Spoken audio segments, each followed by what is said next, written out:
UEC 월드컵 그 골든볼 수상을 최연소 2등이라고 하더라고요. 이강인 선수가 1등이 메시입니다. 문제가 생기는 곳마다 그렇죠. 투입을 시키는데 잘하니까 실질적인 에이스가 아닐까요? 네. 제가 생각해도 네. 그렇습니다. 사실 이번 월드컵의 중심은 이강인이 돼야 되는 것 아닌가? 결국 압박의 1차적인 목표는 이강인이 될 가능성이 커요. 이강인 왜 이렇게 안 나오냐? 이강인 좀 많이 나. 그러니까. 제일 많이 얘기한 거 아니에요 그때?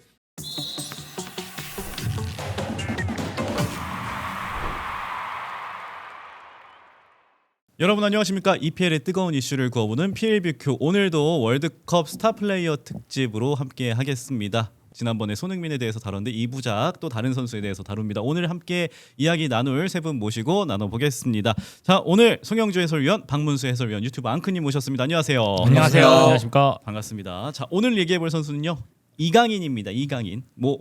우리가 국민 조카라고 해도 과언이 아닐 정도로 어릴 적부터 너무나 오랫동안 봐온 이강인이잖아요. 진짜 대한민국 축구의 보물이라고도 할 수 있는 선수죠. 네. 네. 이강인 선수가 발렌시아 마요르카 거치고 파리 생제르맹에서 트래블 달성했죠. 물론 이제 파리 생제르맹에서는 주전보다는 벤치에서 있는 시간이 길다 보니까 아쉬움은 있는데, 이강인 선수가 계속해서 발전하는 모습 보여주고 있고 이번 월드컵에서는 더욱더 기대감이 높은 것 같아요.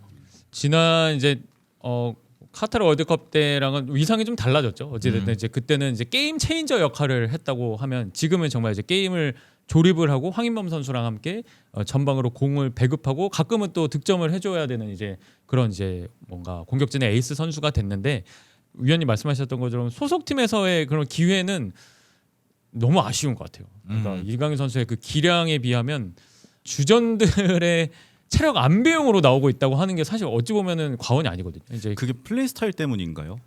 전술의 다른 결정일까요? 그게? 뭐 전술적인 부분도 있긴 하지만 엔리케 감독이 생각하는 그 급이 있는 것 같아요. 그러니까 이 중요한 경기 때는 누가 나간다라는 게 좀 머릿속에 좀 명확히 있는 것 같아서 이제 그런 부분들의 간격 사이에서 벌어지는 리그 경기들, 이제 그럴 때 이제 이강인 선수가 많이 나오거든요. 이제 그런 부분이 조금은 아쉽지만 그래도 대표팀에서는 또 이강인 선수가 또 확실한 에이스니까 또 이번 월드컵에서 또 기대를 하고 있습니다. 맞아요. 지금 이강인 선수가 25세잖아요. 그렇죠. 지금 한참 중심 역할을 해줘야 되는 상황이니까, 그리고 이강인 선수가 갖고 있는 테크닉과 그리고 넓은 시야 패스 능력, 그리고 경기를 풀어주는 창의적인 능력까지 따진다면은 이강인 선수의 값어치는 매우 높다고 볼 수가 있겠죠. 그리고 대중적으로 손흥민 선수보다 먼저 알려졌잖아요. 슛돌이 때문에. 맞아요. 대중적으로는 먼저 알려진 선수긴 합니다. 네. 그때 슈돌이 처음 나왔을 때 전 진짜 충격 먹었던 게 그 유상철 감독님이랑 크로스바 챌린지 했는데 이기고, 그리고 거기서 아무래도 동나이 때고, 그때는 아직, 지금은 그 나이 때 어린 애들이 축구 잘하잖아요. 그때는 막 그러진 않았는데 혼자 다 이렇게 휘젓고 다니는 거 보면서 깜짝 놀랐어요. 와, 진짜 크게 될 선수다. 이을용 지금 감독이죠. 네. 이을용 감독이 그 자녀가 이태석이라고 지금 대표팀에 차출됐잖아요. 그러니까 이번 월드컵에서 볼 수 있을 겁니다. 이태석도 슛돌이 출신이죠. 맞아요. 그래서 이태석 보려고 이제 슛돌이 갔다가 이강인을 본 거예요. 그러면서 이을용 감독이 얘는 진짜 대박이구나, 엄청난 애구나, 이런 생각을 가졌대요. 그러니까 그거는 어떻게 본다면 부모님 마음으로 보면 굉장히 아픔일 수도 있어요. 그러니까 자신의 자녀보다 딴 자녀가 눈에 들어오는 거예요. 너무 잘하니까요. 군계 일학이니까. 근데 지금 생각해 보면 이태석도 너무 잘해서 지금 국가대표잖아요. 물론 이제 포지션은 완전히 다르지만. 근데 이강인 선수가 그때 슛돌이 때 정말 대단했다는 얘기입니다. 그러니까 뭐 우리가 TV 프로그램으로서 뭐 재미를 위해서 봤다, 아니면 관심이 갔다, 이걸 떠나서 진짜 축구 실력도 어마무시했다는 거예요. 그리고 그때나 지금이나 되게 유니크한 스타일이잖아요. 스타일 자체가 한국 대표팀에 없는. 그러니까 어느 정도 자기만의 템포를 가지고 플레이메이킹을 하는, 거의 한국에서는 나오지 않았던 선수라서 그때도 되게 눈에 들어올 수밖에 없는 선수였던 것 같아요. 왼발 쓰고 어린애가 네. 또. 그렇죠. 그리고 실제로 이제 발렌시아 가서도 되게 어린 나이에 데뷔를 했거든요. 그래서 아마 16살 이때 이제 프로 데뷔전을 한 걸로 기억을 하고 있는데, 그러니까 그 정도로 발렌시아에서도 되게 촉망받던 유망주이기도 했었습니다. 아버님이 축구 광이라고 하셨네요. 아버님이 원래 태권도장 네, 운영하신 걸로 알고 그래서 있어요. 스페인에서 태권도장 열어서 그것 때문에 그 징계 면할 수 있었던 거 아닌가요? 그런 것도 있고 네. 이족 조건 자체가 아마 그런 거에 아마 포함이 됐었던 걸 알고 있었어요. 가족이 다 같이 간 네, 거예요. 네. 그래서 그 옛날에 이강인 선수 다큐 같은 거가 그 뭐 영재 발굴단 뭐 이런 거 있잖아요. 그 이강인 선수 누나한테 맨날 태권도장에서 맞고 막 둘이 막 태권도장에서 누나랑 축구하는 그 영상을 봤었는데 그 이강인 선수가 어릴 때 누나가 그냥 이겨요. 네, 누나가 이겨요. 축구로. 네, 그래서 진짜 근데 깜짝 막 놀랐어요. 이강인 선수가 분해가지고 맞아요. 네, 막 이기려고 막 그런 모습들이 아니 있었어요. 최근 그 뭐죠? 그 여자 축구 골대녀. 골대녀. 골대녀, 예. 아 맞아. 아 요즘에 참 TV를 안 봐가지고. 건강하십시오. 네 죄송합니다. 거기까지 가나요? 아직 자 이렇게 가는구나. 그 골대녀에 나왔었잖아요 누나가. 네. 근데 이제 골대녀 나왔을 때 축구하는 거 보면 정말 여자 이강인 같이 축구해요. 테크닉이 장난 아니니까. 그리고 같이 축구하는 모습도 화면에 잠깐씩 잡히는 모습도 있는데 이강인이 봐주지 않더라고요. 남매 사이에 봐주는 건 없더라고요. 어릴 때 져가지고 네. 그거 이강인 한 번 이기면 평생 술안주 아닙니까? 나 그렇죠. 이강인 1대1로 이겨봤다. 그렇죠. 그래서 또 이강인 선수가 또 가장 또 국민들이 이제 성장한 이강인으로서 그 주목받았던 대회가 그 이제 U20. U20 월드컵 네. 때 와 그때는 그 피파 관련 대회에서 가장 좋은 성적 아닌가요? 그렇죠. 처음으로 또 결승전 가기도 네. 했고 결승전에서 이강인 선수가 PK 득점도 올렸었어요. 그래서 그때 정종용 감독 네. 그 우크라이나에게 패배했죠. 그때 골든볼 받지 않았나요? 맞아요.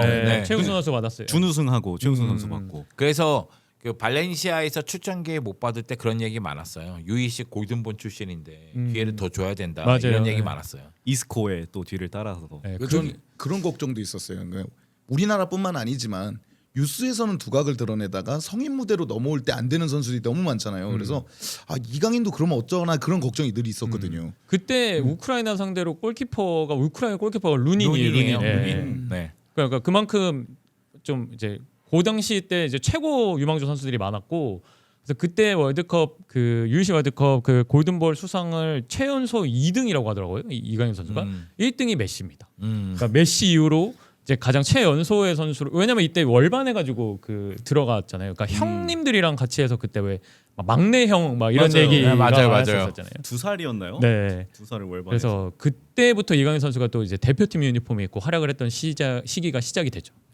근데 한번 생각해 보세요. 이강인 선수가 U20에서 골든볼을 수상하긴 했지만은 이강인 선수 중심의 전술이었거든요. 그러니까 이강인 선수가 잘하게끔 풀어준 거예요. 그런데 발렌시아에서는 그런 모습이 없었죠. 마요르카도 마찬가지고 파리 생제르맹도 마찬가지입니다. 그러니까 결국 그 요즘 축구에서 보면은 공격형 미드필더를 두는 팀들도 있지만 안 두는 팀들도 많잖아요. 그러니까 이강인 선수가 측면에 빠졌다가 중앙으로 들어와서 플레이하는 경우가 많아지잖아요. 그런 상황에서 이강인 선수가 스스로 전술적으로 발전하지 않으면 도태될 수 있는 상황이란 말이에요. 그리고 저는 마요르카 시절에 이강인이 매우 중요했다고 생각해요. 그러니까 발렌시아 시절은 아예 기회를 받기가 어려웠고 이거는 이강인 선수가 정말 재능이 넘쳤다 할지라도 이강인 선수하고 성인 선수하고의 그 갭은 어느 정도 있었다고 생각해요. 아마 감독이 그런 부분 때문에 출전 기회를 많이 안 줬다고 저는 생각을 하거든요. 근데 이강인 선수가 마요르카를 선택한 거는 이해가 됩니다. 출전하기 위해서. 근데 마요르카에서 첫 시즌에 저는 쿠보에게 밀렸다고 생각해요. 네. 왜냐면은 이강인 선수의 문제점은 뭐냐면 볼을 약간 끌고요. 그렇죠. 수비에서 적극성이 좀 떨어져요. 음. 그러다 보니까 마요르카 같은 팀에서는 힘을 발휘하기가 쉽지 않은 거예요. 근데 그 다음 시즌에 이강인은 확 달라집니다. 그러니까 이강인 선수가 수비적으로 굉장히 적극적인 모습을 보여주고요. 그리고 볼을 조금 더 간결하게 처리하려고 노력하는 모습이 나와요. 그리고 그 당시에 마요르카 감독이 아기레 감독인데 아기레 감독이 이강인을 다양한 위치에 씁니다. 그러니까 왼쪽 풀백으로도 썼었어요. 상황에 따라서는.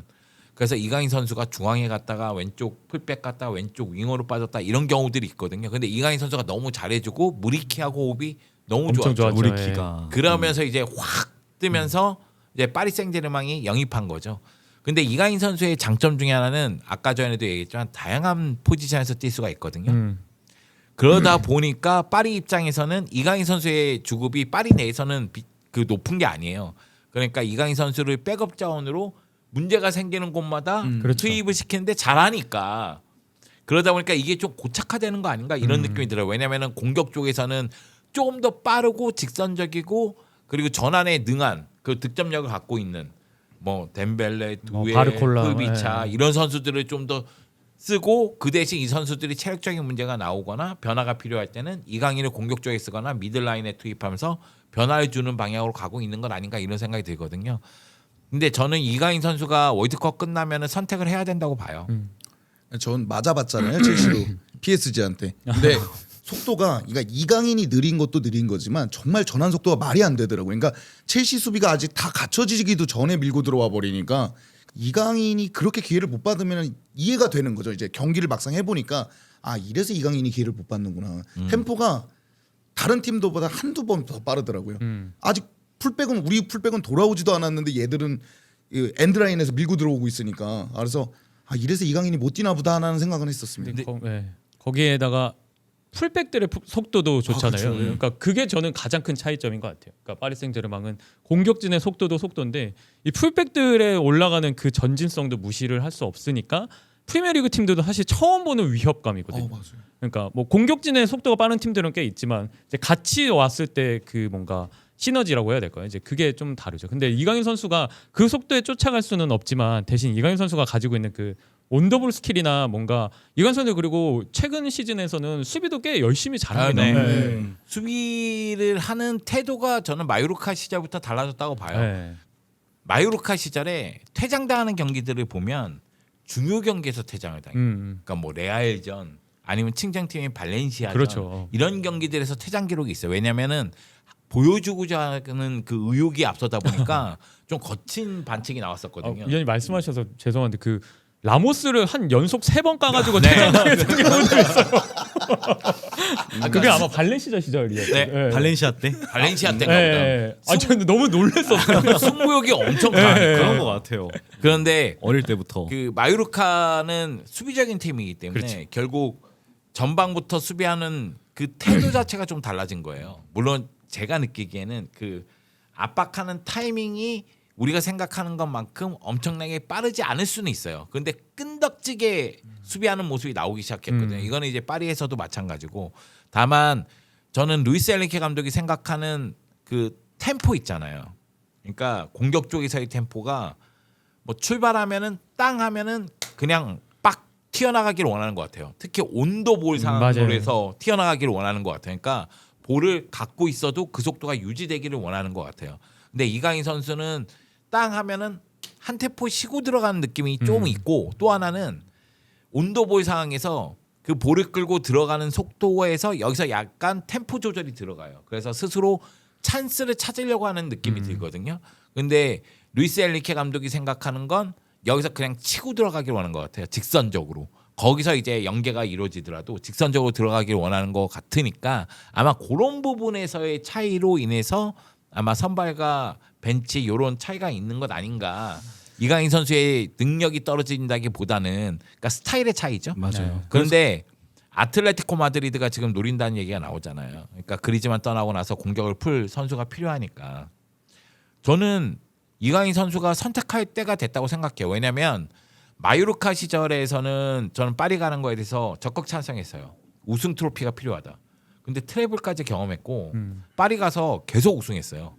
우승 트로피 지금 장난 아니에요. 그렇죠. 챔스도 근데 했고. 이제는 중심으로서 많은 시간을 뛸 필요성이 있어 보이기 때문에 라리가가 좀 더 익숙하면 아틀레티코 마드리드 선택하는 것도 좋고 또는 뭐 박지성이라든가 손흥민이라든가 선배의 길을 따라가서 한번 도전해 보려면 프리미어 리그에서 영입 제안이 오면 그거를 받아들인 것도 나쁘지 않다 이런 생각은 있는 거죠. 그런 측면에서 보면 월드컵이 중요하긴 해요. 네. 그러네요.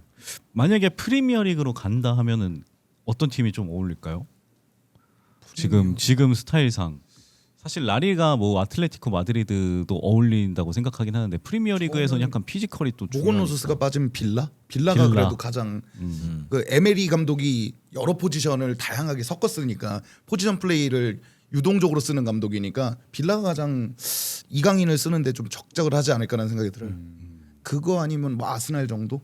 뭐 아스날도 에제가 제대로 자리를 못 잡고 있고 그러니까 확실히 뭐 플레이 스타일이 약간 이강인 선수가 그 색깔이 있다 보니까. 근데 저는 시메오네 쪽으로 가는 게 제일 좋은 것 같아요. 왜냐면 처음엔 갤러거로 해보려 그랬던 것 같거든요. 근데 워낙에 투박하니까 선수가 그러니까 갤러거를 크리스탈 팰레스 때처럼 좀 더 높게 쓰고 뭐 여차하면 섀도우 스트라이커나 뭐 공미 정도로 쓸라 그랬던 것 같은데 활동량하고 수비 가담은 적절하게 잘해주지만 너무 투박한 선수거든요.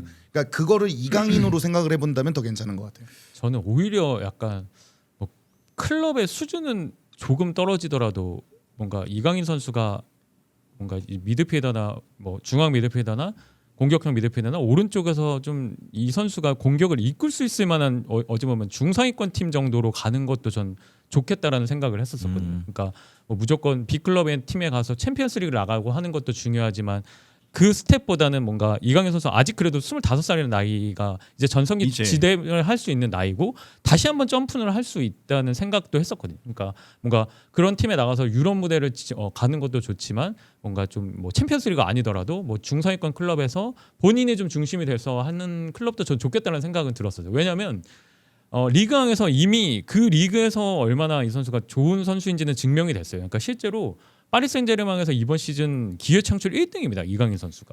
그러니까 그 적은 기회에도 불구하고. 근데 이제 반대로 말하면 챔피언스리그에서는 거의 뭐 출전 시간이 거의 뭐 한 20분도 안 됐고요. 그러니까 경기당으로 따지면. 그러니까 그런 부분에서 보면은 확실히 이제 뭔가 주전조에서는 좀 배제당하고 있다라는 얘기인데 그런 의미에서는 조금 더 본인이 꾸준하게 선발로 출전할 수 있는 팀이 오히려 좋지 않을까라는 생각은 저는 해보고 있습니다. 25이다 보니까 근데 이강인에게 이런 얘기를 하면은 그냥 이런 얘기를 하면 좀 거부감이 있을 수도 있겠지만 저는 이강인이 급이 있다고 생각해요. 네, 그러다 보니까 아마 이강인도 너무 이제 하위권에 있는 팀으로는 가지 않을 가능성이 크고요. 그리고 아틀레티코 마드리드 이야기가 나오는 이유 중에 하나는 라리가가 편하고 스페인 무대가 편하니까 말도 또 통하고 의사소통이. 사실 스페인에서 잘한 선수니까요. 그리고 또 하나는 레알이나 바르셀로나가 미드진이 너무나 강하기 때문에 이강인 선수를 데리고 올 것 같진 않아요. 그러니까 이강인 선수를 데리고 오더라도 뭐 계속 선발로 쓸 가능성은 그렇게 커 보이진 않기 때문에 오히려 이제 아틀레티코 마드리드가 지금 변화의 중심에 있고 그러면은 이강인을 잘 쓰지 않을까? 그리고 이게 한두 번이 아니거든요. 두 번째인가? 한 세 번째인가? 계속해서 이강인을 원해 왔거든요. 링크 아틀레티코 꽤 마드리드가. 오래됐죠. 네. 그래서 이강인 선수가 가면 좋겠다 이런 생각은 있고 저는 프리미어 리그도 이강인 선수가 원한다면 도전해 보는 것도 나쁘다고 생각하지 않습니다. 실제로 그 한국에 방한했던 적이 있잖아요. 아틀레티코 마드리드가 네. 그 프리시즌 때 방한했던 적이 있었는데 그때도 계속 이강인 선수에 대한 관심은 가지고 있다라는 얘기를 그 관계자들이 한다고도 하더라고요. 그만큼 꾸준히 뭐 파리로 이적을 했어도 계속 관심을 가지고 있다라는 얘기는 들었습니다. 어쨌든 이런 상황에서 이제 말씀해주신 것처럼 월드컵 때 이강인이 어떻게 모습을 보여야 될지가 중요한데 그럼 홍명보호에서는 이강인이 어떤 역할을 좀 맡을 수가 있을까요? 저는 실질적인 에이스가 아닐까요? 제가 생각해도 네. 그렇습니다. 사실 이번 월드컵의 중심은 이강인이 돼야 되는 것 아닌가? 물론 이제 전체적인 정신적인 지주 또 경기를 치는 데 있어서의 그 팀을 이끌어가는 중심 여기다가 뭐 대표팀의 간판 스타는 손흥민이 맞아요. 근데 이강인의 나이를 생각하고 이강인의 역할을 생각하고 대표팀의 현실을 생각할 때 황인범 선수가 지금 몸 상태가 어떻게 될지 모르잖아요. 그럼 이강인에게 주어지는 역할이 더 많을 수가 있다는 생각이 들어서 그러면 실질적인 중심 역할은 이강인이 해야 되지 않을까 하는 생각을 갖고 있는 거죠. 저는 그러니까 마지막 평가전이 얘기하는 게 많은 것 같아요. 이강인이 거의 10분 동안 본인이 볼을 다 만들잖아요. 그러니까 화를 낼 정도로 그러니까 받아주는 선수도 없고 뒤로 줘도 플레이가 안 나오고 이러니까 파리 생제르맹 이런 데선 템포 잡아먹는다 이러지만 결국 한국 대표팀에서는 그 템포가 필요한 거죠. 그러니까 이강인이 만드는 템포로 인해서 이제 중원에서 공격으로 넘어가는 이게 될 것 같아서 저도 실질적인 에이스일 것 같습니다.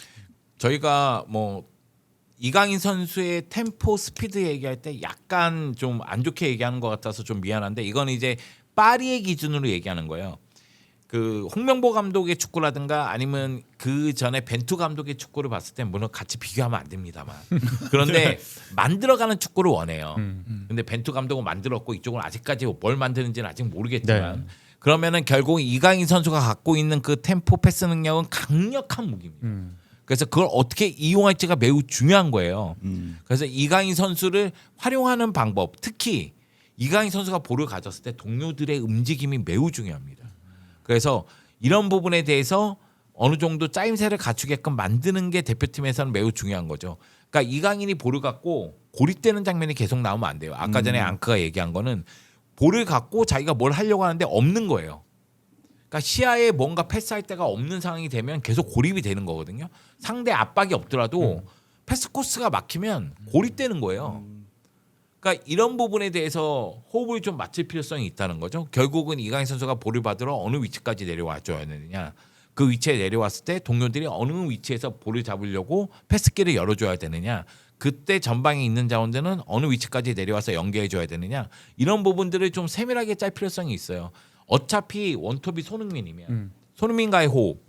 그다음에 두 번째가 오영규면 오영규하고의 호흡. 또 그리고 이강인 선수가 들어가서 득점이 필요하면 조규성 쓸 겁니다. 분명히. 그렇죠. 지난 월드컵 때 워낙 네. 그런 장면들이 그러면은 번뜩이는 이강인의 장면들이 크로스를 조규성이 어떤 방식으로 마무리할 것이냐 이런 부분에 대해서 감독이 다 생각을 해야 돼요. 그냥 선수에게 맡기면 안 되고 그런 측면에서 보면은 이강인이 중심에서 꼭지점이 돼서 연결이 되는 그 그림들이 좀 상상이 되는 거죠. 해조 축구는 안 되죠. 옆에서 또 호흡을 맞춰야 되니까 그러면 어느 구성으로 좀 미들질이 구성되는 게 좀 나을까요? 이강인의 옆에 황인범 폼에 따라서 뭐 황인범 선수는 저는 무조건 그러니까 무조건이죠. 몸 상태가 100%라면 그러니까요. 저는 무조건 빠져서는 안 될 선수는 없어서는 저는 안 되죠. 황인범 선수라는 생각을 하고 있고 뭐 황인범 선수 옆에 뭐 백승호가 붙을지 김준규가 붙을지 그거는 뭐 경우에 따라서 좀 달라질 것 같긴 한데 이 미드필더의 조합에서 황인범 선수를 통해서 얼마나 이강인 선수한테 볼 배급이 잘 되느냐가 저는 좀 중요할 것 같아요. 왜냐하면 지금 뭐 기록적으로도 카타르 월드컵이 끝난 이후로 보면 이강인 선수가 지금 A매치에서 11골을 넣었거든요. 근데 이제 32경기에서 11골을 넣었는데 골보다 중요한 게 도움입니다. 도움이 11골 11도움을 했어요. 네, 그러니까 이 말인즉슨 이강인 선수는 해결도 하지만 이 도움을 해주는 역할이 더 크다라는 거고 홍명보로 좁혀서 보면 한 골 6도움이에요. 그러니까 이강인 선수. 그러니까 이강인 선수는 오히려 홍명보에서는 조금 더 조력자 역할을 하고 스코어링을 손흥민 선수가 했다라는 얘기인데 이 6도움에서 포함되지 않았던 부분 중에 하나는 뭐냐면 세트 피스에서의 기회도 나와요. 그러니까 세트 피스에서 이강인 선수가 해주는 그런 역할들이 상당히 크거든요. 세트 피스에서 킥을 내준 이후에 뭐 생컷볼이라던가 특히 뭐 우리 체코랑 하거나 할 때는 세트 피스 또 중요하게 작용이 될 거예요. 그런 경기들에서는 조경훈 선수도 체코의 이제 키 큰 선수들 상대로 뭔가 경합이 필요한 이런 상황도 됐을 때도 필요할 거고 그래서 이강인 선수는 또 중요하지만 이제 황인범 선수가 얼마나 이강인 선수에게 잘 배급을 해주고 오른쪽 측면에서 뭔가 이런 손흥민 선수가 몰리고 있는 이런 왼쪽 사이드에서 벌어지는 그 견제라고 해야 돼요. 분배라고 해야겠죠. 이제 그런 부분을 잘 해주길 바라고 있습니다. 예전에 이강인 선수는 거의 대부분 대표팀에서 막내였는데 이제는 막내가 아니잖아요. 동생들이 꽤 그렇죠. 많아졌어요. 이제 중간 게트죠. 그만큼 핵심을 또 네. 핵심적 역할을 해야 될 것 같아요. 이강인이. 근데 이강인 선수가 힘이 많이 들 거예요. 제 생각에는. 왜냐면 이야기했지만 황인범 선수의 몸 상태가 어떻게 될지 모르니까 그러면은 결국은 백승호, 김진규가 선발로 나올 거고 오른쪽 측면은 설영호가 나올 가능성이 크거든요. 그러면 이강인 선수가 중앙 들어왔을 때 설영호 선수의 움직임 그리고 미들 라인에서 이강인에게 어떻게 연결할 것인가. 반대편에는 제가 보기에는 이재성이 나올 가능성이 더 커 보이긴 해요. 왜냐하면 중원을 좀 더 두텁게 가져가기 위해서 이재성의 수비력을 좀 더 이용하지 않을까. 그런데 뭐 황희찬이 나와도 이상하지 않고 그런 측면에서 황희찬이 나온다면은 조금 더 저돌적인 돌파로 분산시켜주는 역할을 하겠지만은 딴 선수가 나왔을 때는 그 역할을 해줄 수 있을까? 그러면은 이강인 선수가 볼을 어떻게 잡고 어떻게 전개할까? 여기서 상대의 압박을 어떻게 풀까를 생각하면은 결국 압박의 1차적인 목표는 이강인이 될 가능성이 커요. 그래서 이강인 선수가 좀 고생할 거라는 느낌은 드는데 근데 이렇게 뭐 저희가 앉아서 안상 토론 벌이잖아요. 근데 이런 부분들은 감독이 다 고려하고 있겠죠. 고려하고 네. 있겠죠. 그러니까 감독이죠. 네. 그런 부분 다 체크하고 있을 거고 이강인 선수는 어찌됐든 대표팀 이번 월드컵에서는 위원님이 너무 좋은 얘기해 주셨던 부분이 그 왼쪽 지역에서 벌어지고 있는 일들. 그러니까 손흥민 선수가 뭐 황희찬이나 나오면 조금 더 직선적이게 될 테고 이재성 선수가 나오면은 조금 더 연계 플레이가 많아져요. 그러니까 손흥민 선수. 근데 LAFC에서 손흥민 선수가 득점에서 부진하고 있는 가장 큰 이유는 오른쪽 측면에 부안가를 제외한 선수가 마땅한 선수가 없다예요. 그러니까 오른쪽에 다비드 마르티네즈라는 선수가 오른쪽에 나오는데 이 선수는 이강인 선수처럼 뭔가 이 전개를 하거나 하는 게 아니고 본인이 직접 스코어링을 하는데 중점을 둔 선수거든요. 그러니까 그 가장 큰 차이가 여기서 왼쪽 지역에서 손흥민 선수가 뭔가 조합을 해서 안 풀렸을 때 우리는 이강인이 반대편에 있다. 이 부분을 좀 잘 활용하면 좋을 것 같아요. 사실 그리고 이강인 정도가 공격에서 전환을 계속 가져가 줄 수 있잖아요. 좌우에서. 근데 이제 한쪽이 이강인만 계속 고립이 되면 이제 분명 왼쪽도 죽어버릴 거거든요. 이제 전환이 안 되니까요. 그래서 이강인의 파트너 내지는 후방을 이강인을 누가 받쳐주냐도 되게 중요할 것 같아요. 그렇죠. 아마 이제 서령우 선수가 이제 그쪽에 나오고 뒤쪽에 그 부분이 좀 걸리긴 하겠네요. 네. 뭔가 파이터적인 선수가 있으면은 좀 좋은 텐데. 안타깝게도 평가전 내내 그것도 해결을 못하고 넘어가갖고 마지막 경기에 이강인이 결국 고립되면서 끝이 났잖아요. 그래서 그냥 좋게 말하면 열린 결말로 끝났고 나쁘게 말하면 아무것도 해결하는 게 없어갖고 좀 너무 열려져 있죠.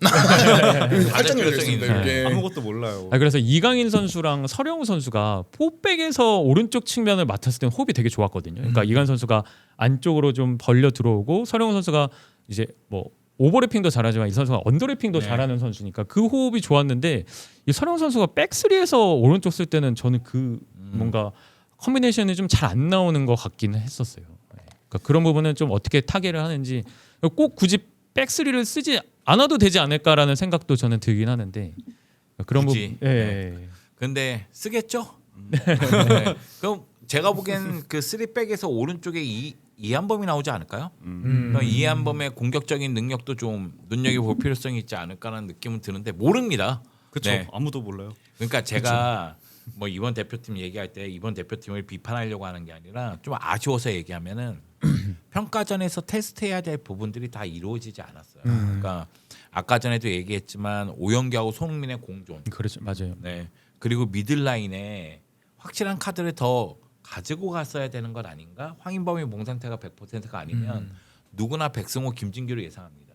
그 다음에는 황인범이 몸 상태가 안 좋은데 백승호나 김진규에 문제가 생기면 그 다음에는 누굴 쓸 것이냐? 박진섭을 올릴 것이냐? 이기혁을 올릴 것이냐? 옌스를 돌릴 것이냐? 이것도 테스트가 안 돼 있어요. 그리고 옌스를 왼쪽 윙백으로 테스트했느냐? 테스트 못했어요.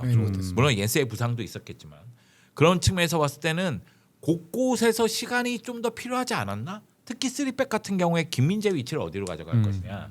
물론 3백의 중심으로 가져가겠죠. 근데 김민재는 오히려 3백 중에 왼쪽 측면, 오른쪽 측면에 뒀을 때 파이터적으로 밀고 나오거나 부딪혔을 때 더 좋은 소비가 나오지 않았나? 이런 생각이 들면 다 조금 더 테스트를 했어야 되는 거 아니야? 이 시간들을 너무나 그냥 허비한 거 아닐까? 이런 생각이 좀 드니까. 근데 이 중에서 우리가 공격 쪽에서 얘기한다면 결국 이강인 선수를 어떻게 활용하느냐가 가장 중요한 것 같아요. 그러니까 실험 무대가 됐어야 하는데 실험이 제대로 되지 네. 않아서 이번 그래서 저는 월드컵- 늘 작은 식견으로 꼭 3백이어야 하는가는 늘 있어요. 생각은. 우리 모두가 네, 그냥 4백만 가면 한 4가지 정도는 그냥 해결되고 넘어갈 것 같거든요. 그러니까 김민재 롤도 그렇고 이강인 롤도 그렇고 미드필더 구성도 그런데 꼭 3백이어야 되나는 생각은 있습니다. 진짜로. 그래도 확실한 건 뭐 이강인이 지난 월드컵보다도 많이 나올 수 있어서 어떤 그렇죠. 모습을 보여줄지 사실 지난 월드컵 생각해 보면은 그 그냥 일반 축구 팬 입장에서 막 뭐 맥주 마시면서 뭐 먹으면서 막 보잖아요. 이강인 왜 이렇게 안 나오냐. 이강인 좀 많이 제일 많이 얘기한 거 아니에요 그때? 나올 때마다 번뜩이는 활약 많이 해줬으니까. 근데 이제 최근에 메이저 대회에서는 이강인 선수 다 활약 좋았어요. 그 아시안컵 때도 활약이 좋았고 뭐 비록 마지막에 뭐 그런 뭐 좀 안 좋은 뭐 사건이 있긴 했지만 어찌됐든 이강인 선수가 이제 그때부터 본격적으로 뭔가 이제 팀을 이끌어가서 이제 큰 대회에서도 활약을 펼칠 수 있다라는 걸 보여줬으니까 진짜 이제 본인이 이제 중심이 돼가지고 이번 대회에서도 또 한번 멋진 프리킥골 하나 넣어줬으면 좋을 것 같아요. 왼발로. 이번 월드컵을 계기로 이제 다음 월드컵에서는 이제 이강인이 좀 이렇게 그렇죠. 리더가 돼서 이끌어야 네. 되잖아요. 지금 올해 25살이니까 다음 월드컵은 29살이 되겠죠. 전성기 그러네요. 나이죠. 그러면 뭐 지금부터 계속 이제 전성기 나이라고 봤을 때는 이번 월드컵, 다음 월드컵에 정점을 찍어야 되니까 그런 거 보면은 뭐 이강인 중심 역할을 좀 잘해줘야 되겠죠. 다음 월드컵 때는 10번을 달고 뛰지 않을까요? 약간 그런 네. 뭐 상상도 가능. 이강인 선수가 원래 18번이었잖아요. 맞아요. 대표팀에서. 그러다 19번으로 바꿨어요. 그래서 아마 그 스스로 동기부여를 좀 하지 않았을까 그런 그쵸. 생각은 좀 가져요. 다만 이강인 팬들 입장에서는 유니폼을 하나 더 사야 된다 이런 느낌이 있었는데 마케팅적인 네. 뭔가. 그런 아쉬움은 있을 텐데 위원님께서 이강인 유니폼도 뭐 사인 있거나 그런 거 있으세요? 많아요. 있으세요. 네, 이강인 선수가 사인을 잘해줬어요. 그러니까 아. 그 전까지 사인을 잘 안 해줬는데 요즘에 잘해줍니다. 그래서 저는 트래블 유니폼에도 사인 받았고 오. 그리고 그 19번 유니폼 있잖아요. 지난 그 대표팀 유니폼, 네. 네, 마블링 유니폼, 네. 네, 거기다가도 이제 사인을 받긴 받았거든요. 그래서 저는 뭐 이강인 선수 좋아합니다. 저는 되게 단순해요. 사인 잘해주면 네, 그럼 좋아요. 저도 한동안 갤러거 팬이었습니다. 영국 갔는데 사인해줘가지고 누구? 코너 갤러거. 갤러거. 아. 근데 또 이제 제가 선물을 하나 준비해서 갔거든요. 그림 선물. 근데 어. 고맙다라는 말 한마디 했는데 그게 2년을 갔습니다. 어. 그러니까 다른 선수들은 받고 뭐 땡큐 하고 놓는데 아 이거 나 주는 거냐. 너무 고맙다. 갤러거가 갤러거가 아이 컨택하면서 네. 아 너무 고맙다. 이거 나 주는 거냐. 자긴 사인해야 되는 줄 야, 알고. 그럼 너는 선물 받았을 때 땡큐는 별로고 땡큐 베리 머치는 너무 고맙고. 아, 근데 받고 두 마디를 넘어갔으니까 아. 나 주는 거야? 너 주는 어. 거야. 고마워. 여기까지 갔으니까 어. 야, 자랑스러운 순간이네요. 엄청 자랑스럽습니다. 네. 근데 토트넘 가야 있더라고요. 근데 이게 팬 서비스의 힘인 것 같아요. 음. 저는 이거 선수들이 잘 알아줬으면 좋겠어요.